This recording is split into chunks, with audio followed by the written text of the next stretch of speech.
ছাগল চুরি করতে গিয়ে শেষমেশ ছাগলের সঙ্গেই যেন ধরা খেলেন ৩ চোর।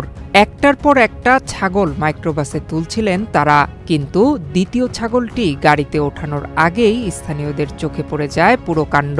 এরপর আর পালানোর সুযোগ হয়নি। জনতার হাতে আটক হন এক নারীসহ ৩ জন। অভিনব উপায়ে মাইক্রোবাসে করে ছাগল চুরির সময় এক নারীসহ ৩ জনকে আটক করে পুলিশে সোপর্দ করেছে জনতা। রূপায়ণ lake castle, welcome to the land of piece. ২১ August শুক্রবার দুপুরে জুমার নামাজের সময় ঝিনাইদহের কোটচাঁদপুরে উপজেলার কুশনা ইউনিয়নের ইকরা মাঝেরপাড়া গ্রামের পিচ রাস্তার ওপর এই ঘটনা ঘটে।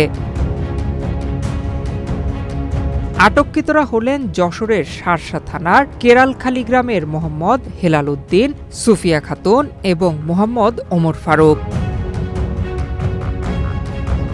জানা গেছে, কালীগঞ্জের বারবাজার এলাকা থেকে একটি লাল রঙের ছাগল মাইক্রোবাসে তোলে চক্রটি।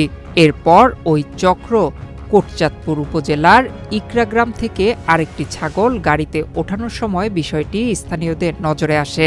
মুহূর্তের মধ্যেই জনতা একত্রিত হয়ে গাড়িটির গতি রোধ করে, তাদের অবরুদ্ধ করে এবং পুলিশে খবর দেয়। সংবাদ পেয়ে কোটচাঁদপুর তালসার পুলিশ ফাঁড়ির এসআই মোহাম্মদ সমীর হোসেন ফোর্স নিয়ে দ্রুত ঘটনাস্থলে যান।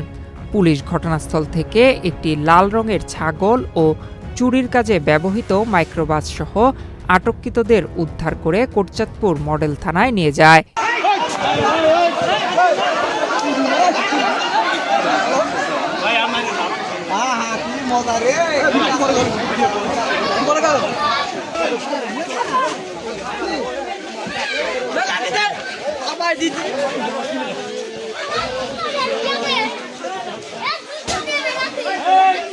দেখি গাড়ির নাম্বার